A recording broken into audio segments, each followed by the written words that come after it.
There are only two ways to use your phone. One way builds your life, the other way destroys it.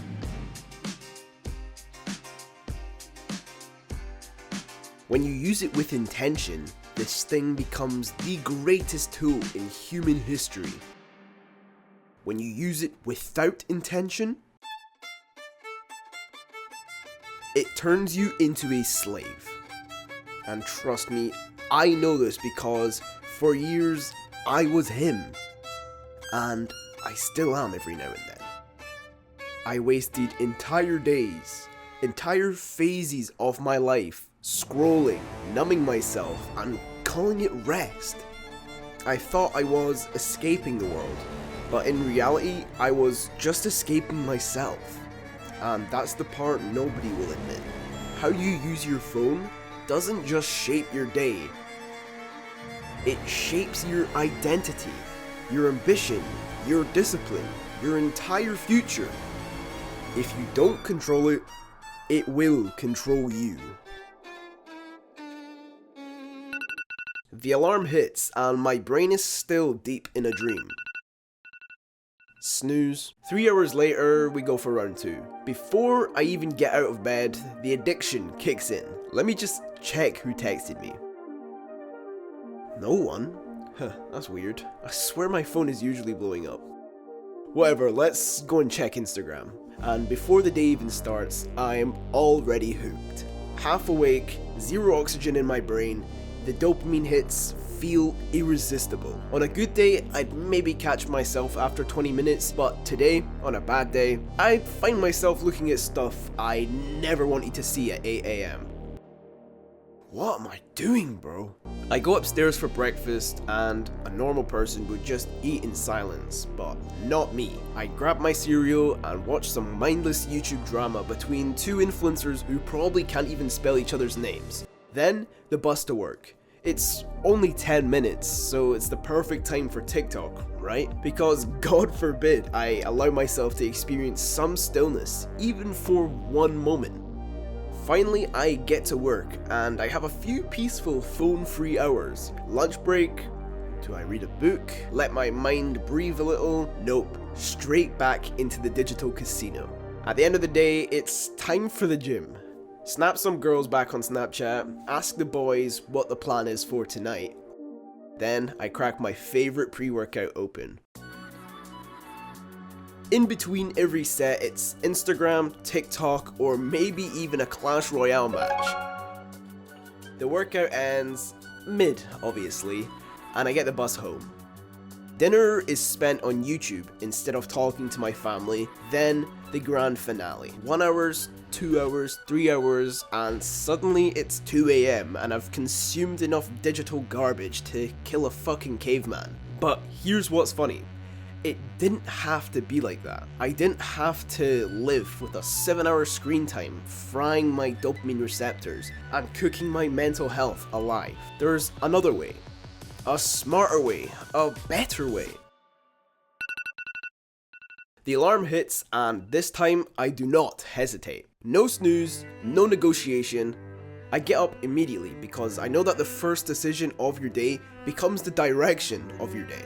Break your discipline at 6 AM and you're more than likely to break it at 6 PM. I check my calendar, not my notifications, not my messages, just the plan, my plan. I put my phone on Do Not Disturb and start a 2-hour work block. No pings, no dopamine hits, just clarity. And for the first time in years, I'm not reacting. I'm creating. Then I sit down with my meditation app for 10 minutes. Not to feel spiritual, not to look productive, but to train the hardest skill in the modern world, presence.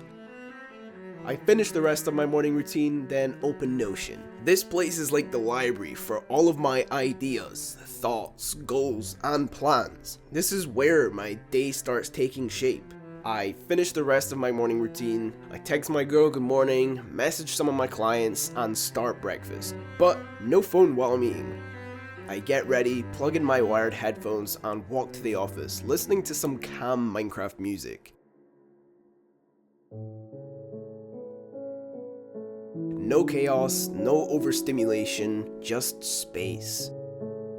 At work, the phone stays on D&D because every time I let it interrupt me, I'm training my brain to lose focus. At lunch, instead of scrolling, I'll listen to an audiobook or even a podcast. I feed my mind, not my cravings. Then, I do a bit of shallow admin work before heading to the gym. In the gym, I have a pre-workout snack. Actual fuel, which isn't a white monster or a TikTok reel. I'll play some non-lyrical music, the kind that makes your brain feel sharp, not scrambled. And I track every set on Notion. Not because it looks aesthetic, but because progress without tracking is just guessing. After the gym, I will walk home with some calm music. No dopamine spikes, just a clear head and a tired body.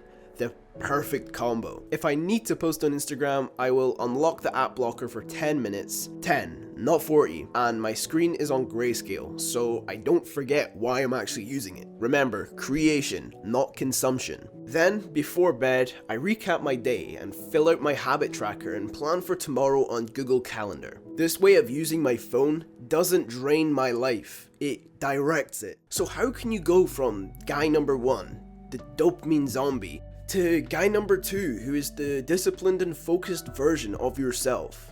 Well, there's only really 3 main systems which I use. Number 1 is to use a real app blocker, not just the weak Apple one. If you're addicted to the internet, and let's be honest, most of us are, I've realized that saying, "Oh, I'm just going to delete it, bro," doesn't work anymore. Because no, you won't. You will reinstall it by lunchtime. What you need is an app blocker that's hard to disable. Not just one tap, not a Face ID which you can do in seconds, but something with resistance. I personally use Opal, which I'm not sponsored, I literally just rely on it every day. And here's the rule. Reduce your screen time by 15% every single day. This is how you rewrite your brain slowly without relapsing. The second part is no entertainment in the morning. 0. This one is non-negotiable because the first thing you feed your brain decides the mode you operate in for the rest of the entire day. When you wake up and instantly blast yourself with TikTok, jump cuts, chaos and drama, congratulations, because your brain is now going to crave that for the rest of the day. That's why you just can't focus. So instead, give yourself a real morning. Go for a walk, read a book, talk to your family, plan your day, and just do some work. Don't pick up that damn phone. Nobody is urgently waiting for your reply, and nothing life-changing is happening on Instagram at 7 o'clock in the morning. Thirdly, turn off all notifications. You don't realize this, but every ding, every buzz and vibration is training your mind to become distracted on command. You're trying to focus, a notification goes off, and instantly, your brain drops everything and switches task. This isn't your fault, it's just years of conditioning. So do yourself a favor, turn off all notifications. Your text can be checked hourly, and if somebody truly needs you, they'll call. If you implement these 3 systems, a real app blocker, a clean morning, and notification silence, you won't just use your phone better, you'll get your life back, your focus, your clarity, your ambition, your peace.